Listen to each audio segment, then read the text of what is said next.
When the first European seafarers approached the shores of the Seychelles more than 250 years ago, they were met with an unexpected and unsettling sight. Crocodiles basking along the beaches and in shallow coastal lagoons. At the time, these predators were so common that they were mentioned in nearly every early account of the archipelago. To sailors accustomed to seeing crocodiles only in rivers and swamps, the image of massive reptiles lying on white coral sand beside the open ocean was deeply unsettling. Today, this sounds almost like a legend. After all, not a single crocodile remains in the Seychelles. After the first permanent settlement was established in 1770, the fate of the Seychelles crocodiles was sealed. Dangerous to people, livestock, and boats, they quickly became targets of systematic extermination. Firearms traps and organized hunts wiped them out with grim efficiency. Within just 50 years, by the early 19th century, crocodiles had vanished from the Seychelles entirely. This became one of the earliest and most complete examples of a large apex predator being eliminated by humans on oceanic islands.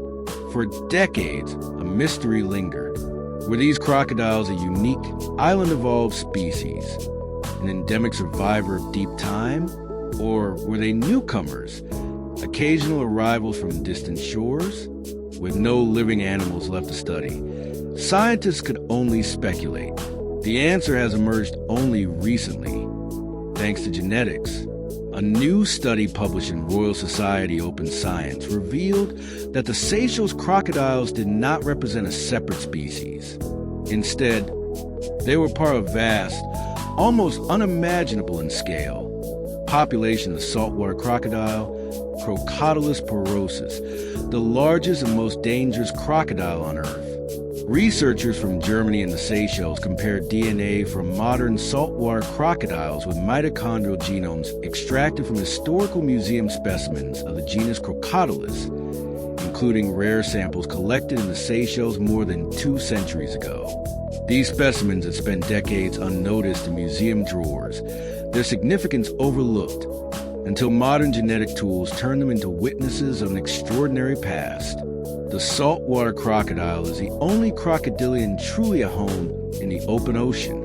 Specialized salt glands allow it to excrete excess salt, while its powerful tail and slow metabolism enable it to drift for weeks without food. Modern satellite tracking has confirmed what sailors once suspected. Saltwater crocodiles regularly travel between islands, riding ocean currents like living vessels. According to scientists, the ancestors of the Seychelles population crossed at least 3,000 kilometers of the Indian Ocean, possibly much more. This makes them some of the most accomplished long-distance travelers among all land vertebrates. Long before humans learned to navigate by stars, these reptiles were already mastering the highways of the sea.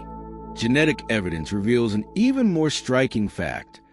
Saltwater crocodile populations remained interconnected over enormous distances for thousands of years. Before the Seychelles crocodiles were exterminated, the species range stretched more than 12,000 kilometers, from Vanuatu in the Pacific Ocean to the Seychelles in the Indian Ocean. Yet science is not the only place where the memory of these animals survives. In Seychelles oral tradition, there are fragments of older stories, rare, half-forgotten, and passed down in altered forms. One such tale speaks of a guardian of the shore, a massive creature said to appear at dawn where jungle met sea.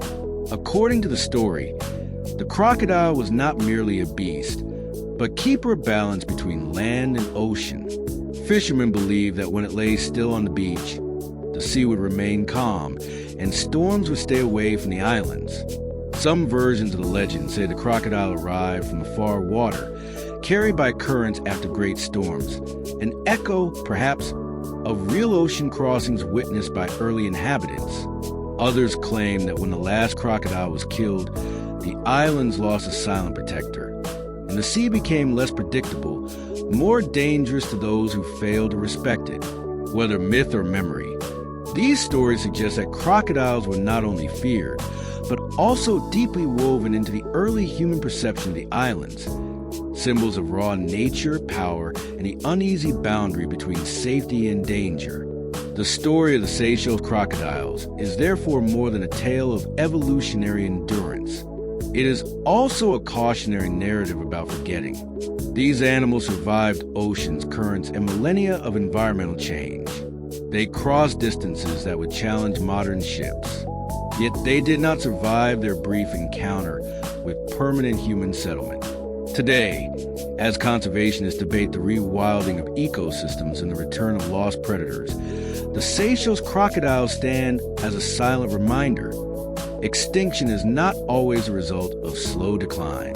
Sometimes it happens swiftly, within a single human lifetime, leaving behind only bones in museums, lines in old journals, and legends whispered along the shore.